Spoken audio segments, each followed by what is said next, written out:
Hello everyone, welcome to our channel AJ pharmacy.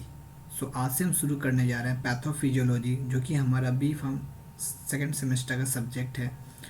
आज से हम शुरू करने जा रहे हैं उसकी सीरीज, जो कि हम शुरू करेंगे फर्स्ट यूनिट, जो कि है हमारा होम्योस्टेसिस, दैट इज़ होम्योस्टेसिस। मैं करूँगा क्या इस सीरीज़ में, मैंने आपको इजी करने के लिए मैं एक वीडियोस डालूंगा, हर टॉपिक्स की वीडियोस डालता जाऊंगा और उसकी बेहतरीन नोट्स मैं डिस्क्रिप्शन बॉक्स में उसकी लिंक डाल दूंगा। आप उसको इजीली जाकर डाउनलोड कर सकते हो और इस वीडियो को देख के उस टॉपिक को समझ सकते हो। तो चलिए शुरू करते हैं और देखते हैं कि क्या होता है ये हमारा homeostasis. We are talking about homeostasis. कोई भी वर्ड को समझने के लिए बहुत इंपॉर्टेंट होता है उस वर्ड को स्प्लिट कर दिया जाए। हम अगर इस वर्ड को स्प्लिट करें और हम ध्यान से देखें, ये है हमारा होम्योस्टेसिस। सॉरी, मैं बोल रहा हूँ होम्योस्टेसिस, ठीक है। अगर हम ध्यान से देखें तो अगर हम इस वर्ड को स्प्लिट करते हैं तो दो वर्ड में तो स्प्लिट हो सकता है ये चीज़। ये हो सकता है होम्यो, और एक तो हो सकता है हमारा एस्टेसिस। होम्यो मतलब क्या, हमने पढ़ा होमोजीनस, दैट इज सेम और कांस्टेंट, सेम या कांस्टेंट। और स्टेसिस का मतलब क्या हुआ, अगर हम ध्यान से इस वर्ड को अगर हम कोरिलेट करें तो एक वर्ड आता है हमारा स्टेट। स्टेट, और इसी स्टेट को हम क्या बोलते हैं, condition. Condition, okay, same condition. मतलब इस वर्ड को अगर हम ध्यान से समझें, ये वर्ड अपने आप में ही अपना मीनिंग को बता रहा है, दैट इज सेम कंडीशन। ये एक ऐसा फिजियोलॉजिकल रेगुलेशन सिस्टम है जिसमें क्या होता है, हमारी बॉडी सेम कंडीशन को मेंटेन करना चाहती है, चाहे वो किस तरीके से हो, चाहे वो पॉजिटिव फीडबैक मैकेनिज्म से करे वो या नेगेटिव फीडबैक मैकेनिज्म से करे। जैसे फॉर एग्जांपल हम यहाँ पे इस अगर हम इस तराजू को देखें ठीक से, अगर इस बैलेंस को देखें तो ये चीज़ यहाँ पे क्या रिप्रेजेंट कर रहा है, ये इस चीज़ को रिप्रेजेंट कर रहा है बैलेंस को। कोई भी चीज़ अगर हम कभी भी बात करेंगे, जो भी मेडिसिन के बारे में पढ़ेंगे, तो कोई भी किसी भी केमिकल्स का या किसी भी चीज़ का होना, हाई होना भी अच्छी चीज़ नहीं है और उसी किसी चीज़ का लो होना भी अच्छी चीज़ नहीं है। उसको हम एक ऑप्टिमम लेवल पे लाते हैं, दैट इज़ नॉर्मल रेंज। ये चीज़ होना बहुत इंपॉर्टेंट है। नॉर्मल रेंज हमारा कोई भी ड्रग, अगर आप आगे के सेमेस्टर में पढ़ोगे, जब फार्माकोलॉजी पढ़ोगे और मेडिसिनल केमिस्ट्री पढ़ोगे, अगर हम उसमें, हमारा मेन एम ये होता है कि हम उस जो भी हमारा कंडीशन है उसको एक ऑप्टिमम लेवल पे लाएं या एक नॉर्मल लेवल पे लाएं, ठीक है। होम्योस्टेसिस का हम लिख सकते हैं, we can say that it is a physiological, it is physiological, it is physiological regulation system, regulation system. What is the aim of this physiological regulation system? The aim is to maintain or return the body to its normal state, to return the body to its normal range or state. इस तरीके से हम homeostasis की definition को लिख सकते हैं, समझ सकते हैं, और आप इसी चीज़ को अपने वर्ड में भी लिख सकते हो, बहुत ईजी है। ये हमारा था होम्योस्टेसिस। अब इस होम्योस्टेसिस के बारे में कुछ और चीज़ें हम जान लेते हैं।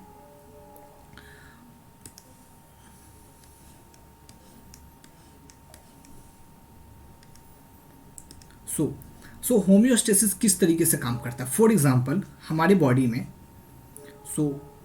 We are talking about ECF, that is extracellular fluid, ठीक है। जो हम इसकी बात करें, हाइड्रोजन आयन कंसंट्रेशन का जो ये होता है, एक रेंज होता है, वो कितनी होती है, ये होता है हमारा less than, we are talking about less than 5 nano moles per litre. अगर हम इस चीज़ को लिखते हैं तो ये चीज़ हमारा हो जाता है 0.000000005 मोल्स पर लीटर। सो इससे ना ऊपर जाना सही है ना इससे नीचे जाना सही है। इस लेवल को मेंटेन करना किसी तरीके से, कोई भी मैकेनिज्म से, इसी चीज़ को हम बोल रहे हैं होम्योस्टेसिस। इसी चीज़ को हम क्या बोल रहे हैं? होम्योस्टेसिस। हम किस चीज़ की बात कर रहे हैं? H+ कंसंट्रेशन की बात कर रहे हैं। तो चलिए अब हम देखते हैं कुछ इंपॉर्टेंट बातें होम्योस्टेसिस के बारे में। सो होम्योस्टेसिस एक लूप की तरह काम करता है। एक लूप की तरह किस तरीके से काम करेगा? तो आप इस चीज़ को अगर ध्यान से देखो, ये हमारा होम्योस्टेसिस है। सो ये अगर मान लेते हैं हमारा होम्योस्टेसिस है, ये हमारा है होम्योस्टेसिस। जो किस तरीके से काम करता है? अगर कोई स्टिमुलस आएगा, ठीक है, तो वहाँ पे फर्दर कोई ना कोई ट्रिगर तो ज़रूर होगा और चेंज होगा, और उसको सेंस कौन करेगा? रिसेप्टर, है ना, स्पेसिफिक टाइप ऑफ रिसेप्टर उस चीज़ को सेंस करेगा, और उस सेंस करने के बाद वो फिर किसको भेजता है? Control system, control centre, control system, brain, है ना। और ये कंट्रोल सिस्टम क्या करता है? उस मैसेज को रीड करता है, उस मैसेज को इंटरप्रेट करता है, प्रोसेस करता है, और फिर एक आउटपुट भेजता है where? To effector organs, to effector organs, and then वो इफेक्टर ऑर्गन्स इस होम्योस्टेसिस को मेंटेन करती है। तो ये एक लूप बन रहा है। आप जिस तरीके से चीज़ को समझ सकते हो, ये लूप होता है, और इस लूप को आप अपने वर्ड में एक्सप्लेन कर सकते हो, और इसी तरीके से हमारा होम्योस्टेसिस काम करता है। ठीक है, कुछ और बातें हम जान लेते हैं होम्योस्टेसिस के बारे में। ओके, सो हम बात कर रहे हैं, जो भी होम्योस्टेसिस होगा वो ट्रिगर होगा, और वो ये होता है, बैलेंस होता है कौन से सिस्टम से? उस सिस्टम को हम बोलते हैं feedback mechanism. Feedback mechanism, feedback mechanism system इस चीज़ को मेंटेन करता है, रेगुलेट करता है टू मेंटेन इस होम्योस्टेसिस। और ये जो फीडबैक सिस्टम है वो किस तरीके से ट्रिगर होता है? ये अगर कोई सिस्टम को ट्रिगर होना है तो सबसे पहले इम्पॉर्टेंट है कि कोई स्टिमुलस उस जगह पे आए, कोई स्टिमुलस आए, कोई इनपुट उस जगह पे जाए, कोई इनपुट उस जगह पे जाए। सो हम इस चीज़ को बोल सकते हैं कि feedback mechanism is triggered when the system undergo a change that causes an output. कोई इनपुट होना चाहिए तभी तो कोई आउटपुट आएगा, by the process of homeostasis और by the use of feedback mechanism. Okay, so feedback mechanism हमारे लिए बहुत इंपॉर्टेंट है। यहाँ पे हमने बात किया है फीडबैक मैकेनिज्म सिस्टम। सो हम बात कर रहे हैं फीडबैक की। हम यहाँ इस चीज़ को लिख देते हैं, हम बात कर रहे हैं फीडबैक मैकेनिज्म।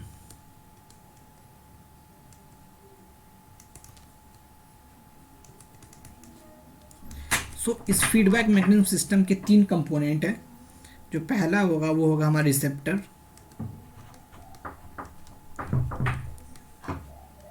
रिसेप्टर, सेकंड है हमारा कंट्रोल सेंटर। कंट्रोल सेंटर जैसे मैंने आपको बताया, रिसेप्टर उस इनपुट को सेंस करेगा, कंट्रोल सिस्टम उस चीज़ को रीड करेगा, प्रोसेस करेगा, and the third one the effector, जिस भी ऑर्गन पे इफेक्ट आना है, तो ये हमारा कंपोनेंट है फॉर द फीडबैक मैकेनिज्म के। कौन कौन से कंपोनेंट है? 3 है, receptor, control centre and effector. हम अब आगे बात करते हैं।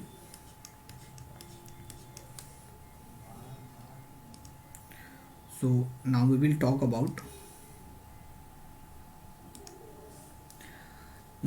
अबाउट अब ये जो फीडबैक मैकेनिज्म सिस्टम है, ये हमारा जो फीडबैक मैकेनिज्म सिस्टम है, ये हमारा फीडबैक मैकेनिज्म सिस्टम है, ये 2 पार्ट में कैटेगराइज होता है। एक तो हमारा आता पॉजिटिव फीडबैक मैकेनिज्म सिस्टम, और दूसरा होता है हमारा negative negative, this is nothing, negative feedback mechanism system. So हम दो की बात कर रहे हैं, पॉजिटिव एंड नेगेटिव. अब हम बात करते हैं ये पॉजिटिव क्या होता है उसके एग्जाम्पल एंड द नेगेटिव क्या होते हैं उसके एग्जाम्पल के साथ.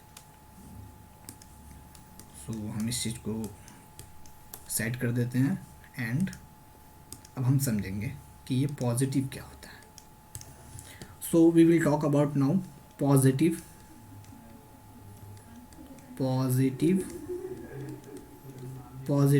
Feedback, positive feedback system, positive feedback system. So ये जो पॉजिटिव फीडबैक सिस्टम ये किस तरीके से स्टार्ट होता है. So it is causes by the output to very even more in the direction of the initial deviation. जो भी इनिशियल डेविएशन स्टार्ट होगा उस चीज़ को और आगे बढ़ाने का काम करता है ये पॉजिटिव फीडबैक सिस्टम. पहली चीज़ ये क्या करेगा, इट विल कॉज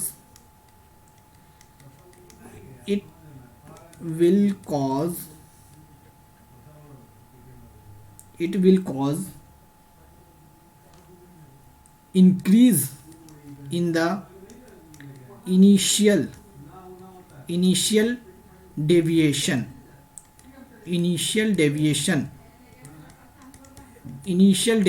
को क्या करेगा, ये बढ़ाएगा. पहली चीज़ तो ये. दूसरा चीज़ ये किस तरीके से काम करता है, it moves body away from the homeostasis. ये होम्योस्टेसिस से दूर जाएगा, away from the homeostasis towards negative होगा. अगर हम अवे की बात कर रहे हैं तो वो पॉजिटिव फीडबैक सिस्टम है. अगर हम टुवर्ड्स की अगर बात करेंगे, जो दूसरे केस में बात करें, वो नेगेटिव फीडबैक मैकेनिज्म सिस्टम होगा.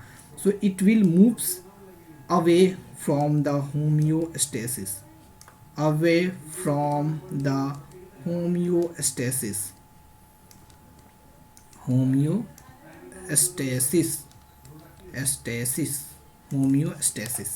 It will move away from the homeostasis. अब इसका मतलब क्या है, अगर हम इस चीज़ को ध्यान से समझते हैं. फॉर एग्जांपल कि मान लो कि ये जो पॉजिटिव फीडबैक सिस्टम है ये किसी चीज़ को क्या करेगा, वो बढ़ाएगा, वो जो इनिशियल डेविएशन उस चीज़ को बढ़ाएगा. और वही जो नेगेटिव फीडबैक सिस्टम है, क्योंकि जो दूसरी की हम बात करेंगे, वो उस चीज़ से कम करेगा, मतलब वो उस चीज़ को काउंटरैक्ट करेगा. ये हमारा नेगेटिव फीडबैक सिस्टम है.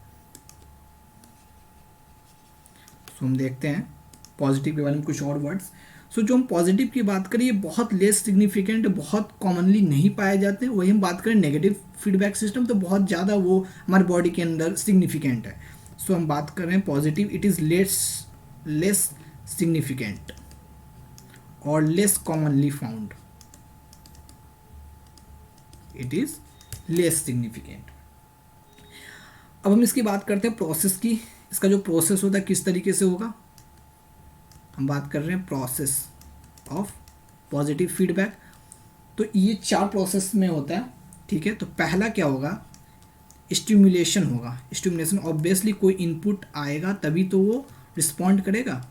So it will be first there will be stimulation, then the second there will be reception. Receptor उस चीज़ को क्या करेगा, सेंस करेगा. Third one will be processing. Control system उसको क्या कर रहा है, प्रोसेस कर रहा है. बार बार समझो, बहुत इजी है इस चीज़ को समझना, याद करना, क्योंकि बस वो क्या कर रहा है, वो अवे फ्रॉम द होम्योस्टेसिस काम करेगा पॉजिटिव हमारा, और जो नेगेटिव है ये टुवार्ड्स करेगा, ठीक है. एंड फोर्थ वन, प्रोसेसिंग करने के बाद ये क्या करेगा, स्टिमुलाई को एक्टिवेट करेगा. ये हम क्या इसको क्या करेगा, एक्टिवेट करेगा. तो हम यहाँ लिख दे रहे हैं स्टिमुलाई को इवन मोर एक्टिवेट करेगा और ज़्यादा.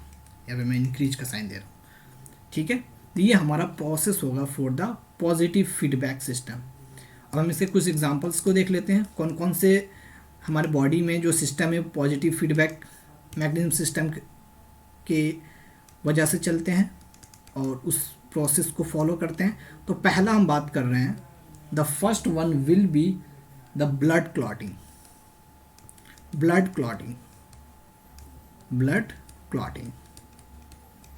का जो क्लॉट है ये हमारा एक पॉजिटिव फीडबैक सिस्टम है. सेकेंड वन हमारा जो है वो होगा हमारा menstrual cycle, menstrual menstrual cycle. Third one will be the child birth.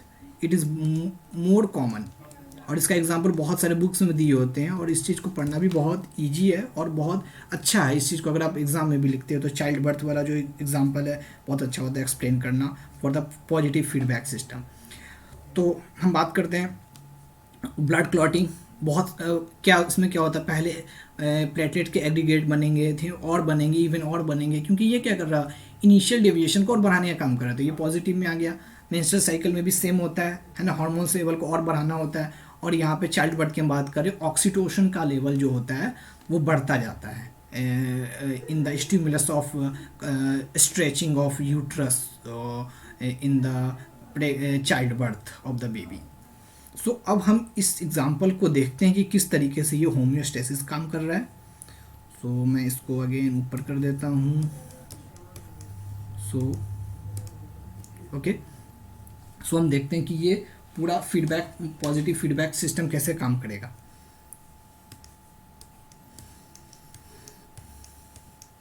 Okay, so it will be like, पहले क्या होगा, क्योंकि हम बात करें चाइल्ड बर्थ की तो कहाँ से होता है, तो हम कहेंगे कॉन्ट्रैक्शन होता है पहले, है ना, contraction. We are talking about uterus, in the wall of the uterus, है ना, uterus of what, baby body to escape from the body, है ना. तो कॉन्ट्रैक्शन हो रहा है यूट्रस का, ठीक है, baby body into the cervix, into the cervix, into the cervix. ये क्या कर रहा है, कॉन्ट्रैक्शन की वजह से क्या हो रहा है, सर्विक्स में क्या हो रहा है, सर्विक्स के अंदर क्या हो रहा है, स्ट्रेचिंग हो रहा है, स्ट्रेचिंग, स्ट्रेचिंग. और इस स्ट्रेचिंग को सेंस करेगा हमारा जो रिसेप्टर होगा, स्पेशल टाइप ऑफ रिसेप्टर्स जो होंगे उस चीज़ को सेंस करेंगे, है ना. वो क्या करेंगे, इस चीज़ को सेंस करेंगे, और सेंस करने के बाद अब यहाँ से स्टिमुलाई आ चुका है, और कौन से फॉर्म में, नर्व इम्पल्स के फॉर्म में वो हमारा इनपुट को भेजेंगे, है ना. नर्व इम्पल्स के फॉर्म में हमारा यहाँ से इनपुट स्टार्ट हो जाएगा, है ना. और ये कहाँ जाएगा, हमारे कंट्रोल सेंटर के अंदर, कंट्रोल सेंटर में जाएगा. और फिर ये कंट्रोल सेंटर से क्या आएगा, हमारा प्रोसेस होने के बाद जो हमारा आउटपुट आएगा वो क्या आएगा, oxytocin. It is released from the posterior pituitary, है ना. सो ऑक्सीटोसिन आउटपुट के फॉर्म में आएगा, और ये क्या करेगा, ये ऑक्सीटोसिन इफेक्टर ऑर्गन जो कि हमारा वॉल ऑफ यूट्रस है उस पर एक्ट करेगा, और फर्दर और क्या करेगा, कॉन्ट्रैक्शन करेगा इन the wall of the uterus, और उससे क्या होगा, सर्विक्स और ओपन हो जाएगा. और उससे और ओपन होने की वजह से ही हम बोल रहे हैं कि और ओपन होने की वजह से ही यहाँ पे क्या होने वाला है, वो बेबी आसानी से उसमें से निकल जाएगा, और हमारा ये जो भी चाइल्ड बर्थ है वो आसानी से ये प्रोसेस कंप्लीट हो जाएगा. ठीक है, तो ये हमारा पॉजिटिव फीडबैक कहाँ से स्टार्ट हुआ, क्योंकि इनिशियल डेविएशन स्ट्रेचिंग था, याद करो, इनिशियल डेविएशन स्ट्रेचिंग था, और बाद में भी क्या हुआ, स्ट्रेचिंग ही हुआ है. तो ये क्या है, हमारा पॉजिटिव फीडबैक है, ये हमारा पॉजिटिव फीडबैक है, ये हमारा एक पॉजिटिव फीडबैक है. इफेक्टर क्या था हमारा, यूट्रस वॉल, है ना, यूट्रस में ही हुआ है. ठीक है, और ये जो ये होता है कॉन्ट्रैक्शन है, फिर ये क्या होगा, ये जो प्रोसेस है ये फिर से बंद हो जाएगा, इसका इंटरप्शन हो जाएगा बाय अगेन पॉजिटिव फीडबैक. कैसे होगा पॉजिटिव फीडबैक, क्योंकि जैसे ही ये बेबी आसानी से ये यूट्रस से बाहर आ जाएगा, उसके बाद क्या होगा, क्योंकि वहाँ पे स्ट्रेचिंग उस टाइम ज़्यादा था, अब क्योंकि वो अब जब बाहर आ गया तो कॉन्ट्रैक्शन कम हो जाएगा, स्ट्रेचिंग कम हो जाएगा, और कम होने की वजह से फिर से कंट्रोल सिस्टम सेंटर के पास मैसेज जाएगा, वो फिर से कम ऑक्सीटोसिन रिलीज करेगा, कम करेगा, कम करेगा, मतलब कि इनिशियल डेविएशन की तरफ जा रहा है ना। इसके वजह से क्या होगा, कम कम होते होते ये इंटरप्शन हो जाएगा साइकिल, और इस तरीके से ये पूरा हमारा पॉजिटिव फीडबैक सिस्टम का एक बेहतरीन एग्जाम्पल है। और ये जो इंटरप्शन हो जाएगा हमारा ये जो साइकिल है, ये bye the use of the positive feedback system. This is all about the positive feedback system, और इस तरीके से आप इस चीज़ को एक्सप्लेन कर सकते हो। अब हम बात करेंगे नेगेटिव फीडबैक सिस्टम के बारे में। Now we will talk about negative feedback system. Negative feedback system. Negative feedback. अब हम बात करें negative feedback system.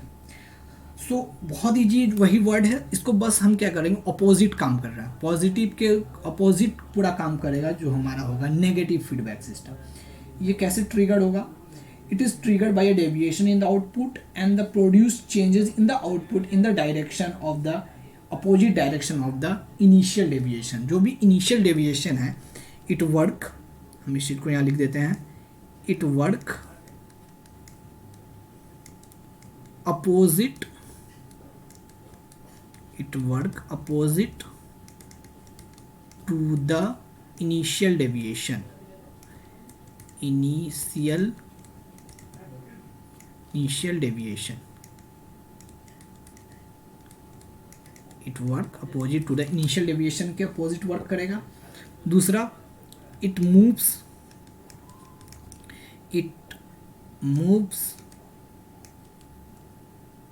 towards homeostasis,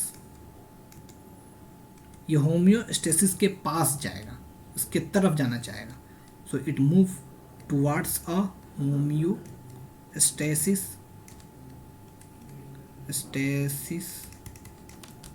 okay. So इसकी अब हम प्रोसेसिंग की बात करें, ये किस तरीके से प्रोसेस होता है। सो हम इसकी प्रोसेसिंग की बात करते हैं। तो पहला ऑब्वियसली बहुत ही कॉमन है, क्या होगा, स्टिमुलेशन होगा, जो कि दोनों ही केस में होगा। जब तक कोई इनपुट नहीं आएगा, आउटपुट हमारे बॉडी से, या हमारा बॉडी उसको नहीं देगा। देन क्या होगा, सेकेंड, ये भी कॉमन है, रिसेप्शन होगा। थर्ड वन प्रोसेसिंग, ये भी कॉमन है, वहाँ भी हुआ था। कंट्रोल सिस्टम उसको क्या करेगा, प्रोसेसिंग करेगा। एंड द फोर्थ वन, ये डिफरेंस जो दोनों में अलग, उसमें क्या करता, वो और एक्टिवेट कर रहा था, ये क्या करेगा, उस चीज़ को काउंटरएक्ट करेगा। ये क्या कर रहा है, काउंटरएक्ट करेगा, ये क्या करेगा, काउंटरएक्ट करेगा। सो हम इसके एग्जांपल को देख लेते हैं। What is the example of this. So पहला क्या है, regulation of what, BP, blood pressure का रेगुलेशन। दूसरा, ब्लड ग्लूकोज का regulation, blood glucose regulation, blood glucose है ना, blood body temperature regulation, so ये हमारा कॉमन एग्जांपल है फॉर द फीडबैक सिस्टम, जो फीडबैक सिस्टम से काम करते हैं। अब हम इसके एग्जांपल को देखते हैं और आसानी से समझते हैं कि ये फीडबैक सिस्टम, ये नेगेटिव फीडबैक सिस्टम, ये किस तरीके से काम कर रहा है। बहुत ही कॉमन एग्जांपल को हम लेके इस चीज़ को समझेंगे। सो नाउ अब हम देखते हैं, यहाँ पे हम दो स्टिमुलस को लेंगे और दो स्टिमुलस के थ्रू हम इस चीज़ को समझेंगे। मैं पहले ऊपर की ओर इसको इरेज कर देता हूँ, then it will be easy. So हम बात कर रहे हैं, पहला क्या होगा, दो स्टिमुलस है, दो स्टिमुलस लेते हैं, sorry, now I will erase this, okay. So हमारा फर्स्ट स्टिमुलेशन होगा यहाँ पे, ठीक है। पहला स्टिमुलाई क्या है, मैंने पहला केस लिया जिसमें क्या है कि जो हमारा ब्लड ग्लूकोज लेवल है, ब्लड ग्लूकोज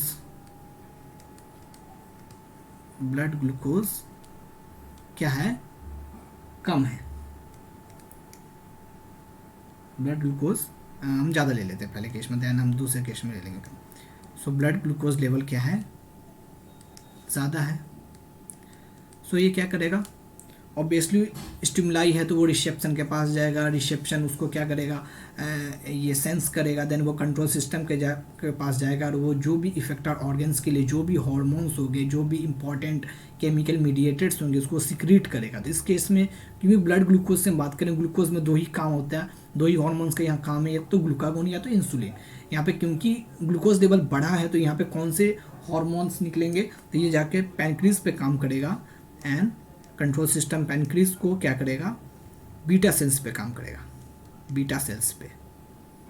अब बीटा सेल्स क्या कर देंगे, इंसुलिन सिक्रीट्स करेंगे, इंसुलिन सिक्रीट करेंगे।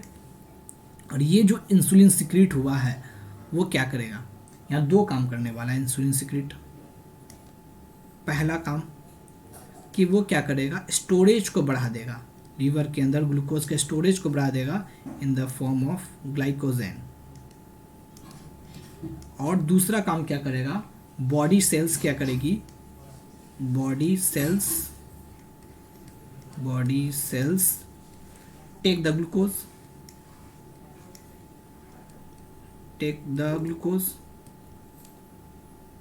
Body cells take the glucose. ये प्रोसेस क्या होगा, साइमल्टेनियसली होगा, है ना, ये प्रोसेस क्या हो रहा है, साइमल्टेनियसली होगा। और इस दोनों प्रोसेस के होने की वजह से ही क्या होगा, ब्लड का जो ग्लूकोज लेवल है, ब्लड ग्लूकोज लेवल वो क्या हो जाएगा, हमारा डिक्रीज हो जाएगा, ब्लड ग्लूकोज लेवल डिक्रीज हो जाएगा। अब हम दूसरे स्टिमुलस की बात करते हैं। हमने बात किया कि पहला ये स्टिमुलस था और ये ब्लड इस होने की वजह से क्या हुआ, इसने क्या किया है, इसने होम्योस्टेसिस को मेंटेन कर दिया। तो हम यहाँ लिख देते हैं होम्योस्टेसिस अटेन। सो होम्योस्टेसिस क्या, नॉर्मल रेंज क्या होता है हमारा ग्लूकोज लेवल का, 90 mg/100 ml, है ना। अब हम दूसरे स्टिमुलस की बात कर रहे हैं, we will talk about the second stimulus. और अब सेकेंड स्टिमुलस क्या है, सेकेंड स्टिमुलाई ये है कि अब हमारा इस केस में ब्लड ग्लूकोज लेवल कम है, बट ब्लड ग्लूकोज